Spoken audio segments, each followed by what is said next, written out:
On a beau dire, la France a toujours eu une vision particulière du tout-terrain. Pas celle du pick-up bourrin américain, ni du 4x4 japonais indestructible. Non, nous, on a toujours voulu créer un tout-terrain intelligent, élégant, parfois même poétique. Pourtant, entre les beaux discours et la réalité des pistes, le fossé a souvent été boueux, très boueux.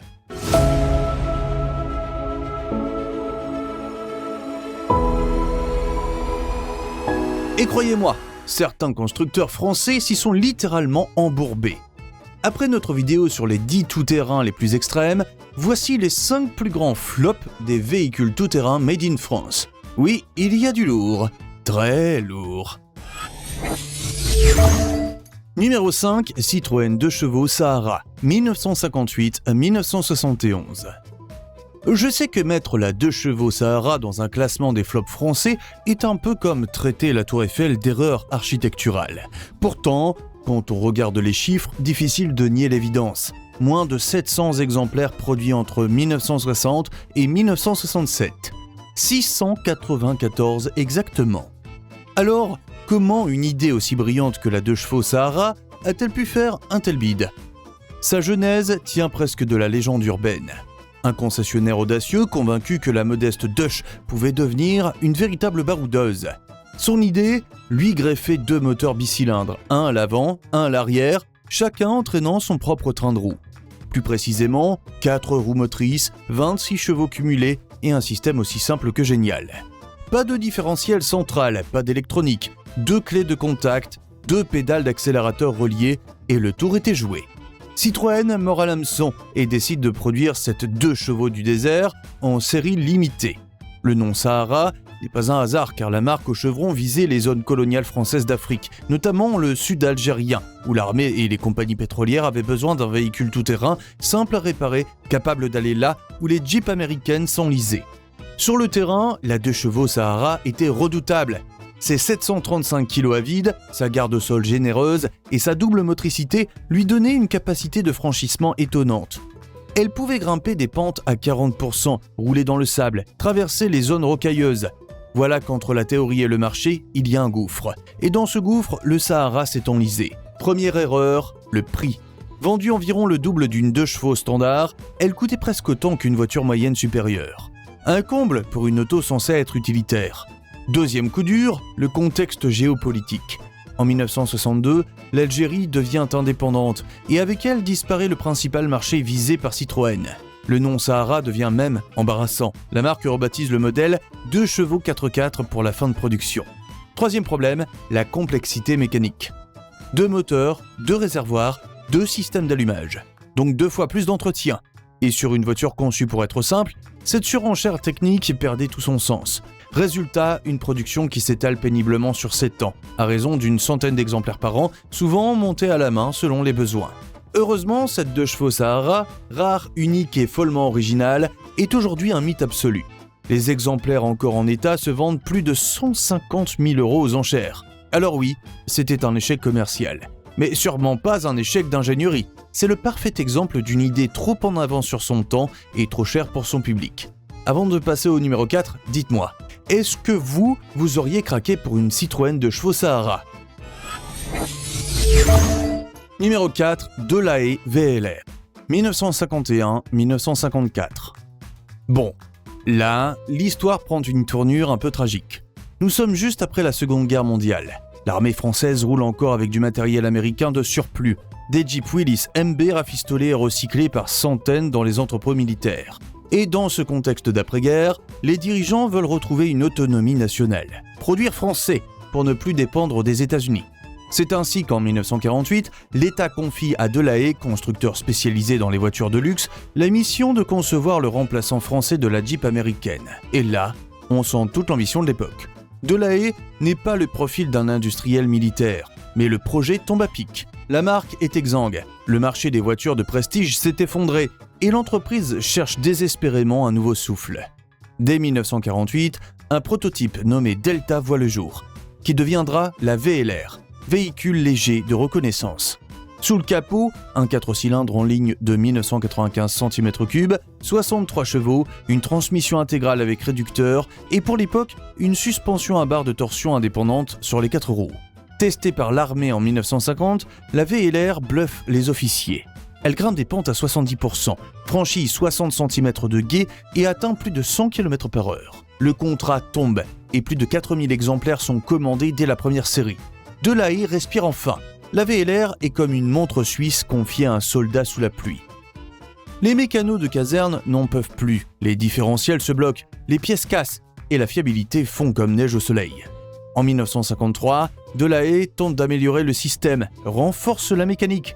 L'armée française perd confiance, et dans un contexte où chaque franc compte, la Jeep américaine d'occasion fait bien mieux le job, pour 3 fois moins cher. Côté civil, ce n'est pas mieux. Delahaye propose une version 12 volts et quelques finitions revues. Mais à 1,5 million de francs l'unité, face à une Jeep militaire d'occasion vendue au quart du prix, le choix est vite fait. À peine 9623 exemplaires produits entre 1951 et 1954, dont la quasi-totalité pour l'armée. Un échec industriel et financier qui précipitera la chute de Delahaye, mise en faillite en 1954, puis absorbée par Hotchkiss. Ironie du sort, c'est justement Hotchkiss qui reprendra la main avec la M201, la Jeep américaine assemblée en France. Une Jeep made in France efficace, tout ce que la VLR aurait aimé être. Alors, la Delahaye VLR était-elle un mauvais véhicule ? Pas du tout. Comme souvent dans l'industrie française d'après-guerre, l'excès de sophistication a tué la fiabilité. Côté technique, la VLR reste une réussite remarquable. Côté économique, un vrai naufrage. Allez, on passe au numéro 3. Numéro 3, Citroën Méhari 4x4, 1979-1983. Quand Citroën décide, à la fin des années 70, de doter sa Méhari d'une transmission intégrale, l'idée semble excellente. Renault propose déjà ses rodéos 4x4 modifiés par Simpar. La Lada Niva débarque de l'Est avec un rapport prix-prestation imbattable, et Citroën veut prouver que son jouet en plastique peut grimper aux arbres. En 1979, naît donc la Méhari 4x4. 4 roues indépendantes, train arrière enclenchable, boîte de réduction, 580 kg sur la balance. En réalité, c'est un peu comme mettre des crampons à un coureur asthmatique. Sous le capot, on retrouve le petit bicylindre de la 2 chevaux, 602 cm3, 29 chevaux. 29! Et même avec une boîte courte, impossible de compenser le manque de couple. Sur les chemins boueux ou dans les pentes, la Méhari 4x4 s'essouffle vite. Elle grimpe, oui, mais à la vitesse d'un escargot enrhumé. Le vrai problème, c'est son prix. Une Méhari 4x4 neuve coûtait à l'époque l'équivalent de 2 Méhari standards. Et face à elle, une Lada Niva, bien plus fermée, puissante et chauffée, coûtait moins cher. Devinez laquelle a séduit les montagnards. L'armée française en a bien commandé quelques exemplaires, certaines administrations aussi. Au total, seulement 1213 unités seront produites entre 79 et 83. Côté conduite, les retours étaient mitigés. Certes, la Méhari 4x4 passait presque partout grâce à son poids-plume, mais sur les terrains vraiment cassants, son empattement long et sa rigidité limitée rendaient l'exercice périlleux. Et son habitacle bâché, sans isolation ni chauffage digne de ce nom, n'incitait pas vraiment aux expéditions hivernales. Et comme souvent avec les Citroën atypiques, l'échec commercial d'hier est devenu un trésor d'aujourd'hui. Sa rareté en fait une pièce de collection très recherchée. La preuve, lors de la vente Rétromobile 2019, une Méhari 4x4 restaurée s'est envolée à plus de 38 000 €, soit 38 144 € frais inclus. Alors oui, flop commercial, mais flop attachant, irrésistible même.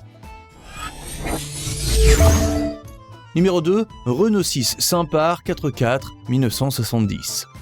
Peut-être que ce nom ne vous dit pas grand-chose, et c'est peut-être aussi là tout le problème, parce que techniquement, la Renault 6 Simpar 4x4 avait tout pour plaire. Une vraie française à 4 roues motrices, née bien avant la mode des SUV, et signée par un préparateur aussi discret que brillant, Simpar, pour sans pareil. Malheureusement, ce modèle restera l'un des plus gros échecs oubliés de notre industrie tout-terrain. Nous sommes au tout début des années 70. À cette époque, le marché des 4x4 en France, c'est le désert. Les seuls à vraiment jouer dans cette cour, ce sont les Anglais avec le Land Rover et les Japonais avec les premiers Toyota Land Cruiser. Alors forcément, Simpar se dit, si la 4L marche, pourquoi pas sa grande sœur, la Renault 6 ? L'idée est parfaite, même base technique, un look un peu plus bourgeois et la possibilité d'en faire une version 4x4 plus confortable. Renault donne son feu vert, Sympa s'en charge, et la Renault 6 Sympa 4x4 voit le jour. Ce n'est pas un simple bricolage, car la transformation est homologuée et garantie par Renault, et plutôt bien pensée. Sous le capot, on retrouve le 4 cylindres clé en fonte de 1108 cm3, type 810-30, poussé à 45 chevaux provenant de la Renault 6 TL Phase 2. La boîte de vitesse est modifiée avec une super première. Une démultiplication très courte pour se sortir d'un bourbier. En face, les constructeurs français regardent ça de loin. Pas encore de d'Angèle pour Peugeot, pas encore de 4x4 maison chez Citroën. Et Renault, fidèle à son pragmatisme, préfère s'appuyer sur des partenaires spécialisés. C'est là qu'entre en scène Simpar, une petite entreprise fondée par Léon Demester, passé maître dans l'art de transformer les véhicules Renault en franchisseurs. On lui doit déjà la R4 Simpar, véritable chèvre de montagne, adorée par EDF, les PTT et les forestiers, et même capable d'accrocher une 5e place au Paris-Dakar 1979. Et via une tirette sur le tableau de bord, puis 2 leviers au plancher sur les dernières versions, on pouvait enclencher la transmission intégrale. Le tout avec seulement 58 kg de surpoids. Mais voilà, malgré tout ça, le succès ne sera jamais au rendez-vous. Pourquoi ? Tout simplement parce que la Renault 4 Simpar faisait déjà bien le boulot, et pour moins cher. La R6 Simpar, elle, semblait coincée entre deux mondes. Trop chic pour les pros, trop utilitaire pour les familles. Les ventes restent confidentielles, presque anecdotiques. Et quand la vague des vrais 4x4 abordables arrive à la fin des années 70, je veux parler de la Lada Niva, de la Méhari 4x4 ou encore de la Suzuki LJ80, eh bien, la R6 Simpar est déjà ringarde. Aujourd'hui, c'est une rareté absolue. Quelques exemplaires subsistent, souvent restaurés par des passionnés, preuve que l'idée n'était pas si mauvaise que ça. Toutefois, historiquement, la R6 Simpar 4x4 symbolise un flop typiquement français. Une idée brillante, une exécution sérieuse et un positionnement marketing à côté de la plaque. Trop en avance sur son temps et étouffé par sa propre petite sœur. Avant de passer au numéro 1, si vous aimez ce genre d'anecdotes sur les erreurs de parcours des constructeurs français, pensez à vous abonner. Ça nous aide et ça ne coûte rien. Numéro 1, Matra Rancho, 1977. Classer la Matra Rancho tout en haut des flops des véhicules tout-terrain français extrêmes, c'est presque un sacrilège pour certains passionnés. Oui, elle a marqué son époque. Oui, elle a eu du succès. Et oui, c'est une voiture française audacieuse, inventive, presque visionnaire. Fin des années 70, Matra traverse une mauvaise passe. Le coupé Baguera se vend mal, le mode du sport chic s'essouffle. Alors, Philippe Guédon, ingénieur en chef de la marque, a une brillante idée. Transformer une simple base de Simca 1100 utilitaire VF2 en un véhicule de loisirs robuste et accessible. Un engin qui évoque la liberté, les pistes, le goût de l'aventure.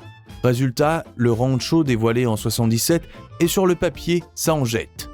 Bouclier massif, grille de phare, galerie de toit, élargisseur d'aile, garde au sol surélevé à 21 cm, pneus larges de 14 pouces. Tout y est. L'esthétique du baroudeur dans toute sa splendeur. Sauf qu'en dessous de la carrosserie musclée, on retrouve une traction. Pas de transmission intégrale, pas de pont arrière moteur, rien. Le Rancho, c'est un 4x2 déguisé en aventurier. Un peu comme si vous vendez un treuil avec un câble en plastique. Techniquement, il embarque le moteur Poissy type 6Y2 de 1442 cm3, 80 chevaux de la Simca 1308. Sa suspension à barre de torsion renforcée faisait le job sur les chemins. Oui, mais dès qu'on sortait des routes carrossables, le mythe s'effondrait.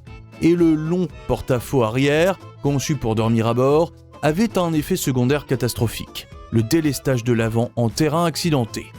Plus de 57 792 exemplaires produits entre 1977 et 1983. Un chiffre honorable pour Matra, qui en a tiré un très bon profit. Le public adorait son allure, sa polyvalence, son confort étonnant et son prix bien inférieur à celui d'un Range Rover. Pour ceux qui cherchaient un vrai tout-terrain extrême, c'était la douche froide. Le Rancho, c'était le tout-chemin chic, pas le baroudeur intrépide. Un véhicule pour poser sur le parking d'un club de voile plutôt que pour franchir un col enneigé. Il y a eu bien des tentatives d'amélioration. Une version grand raid, avec treuil électrique, différentiel à glissement limité et pneus spécifiques a même vu le jour. Aujourd'hui encore, il fascine parce qu'il a été un précurseur du SUV moderne. En un sens, Matra avait 10 ans d'avance sur son temps. Et c'est pour ça que la Matra Rancho ferme notre classement. Alors vous, lui pardonnez-vous tout. Ou trouvez-vous, comme moi, qu'elle a un peu triché avec son image ? Et si vous aimez la Matra, clairement, foncez regarder notre vidéo sur les 10 véhicules tout-terrain français extrêmes. Si vous aimez les documentaires sur les voitures françaises, abonnez-vous. Allez, je vous dis à très bientôt dans le Garage Français.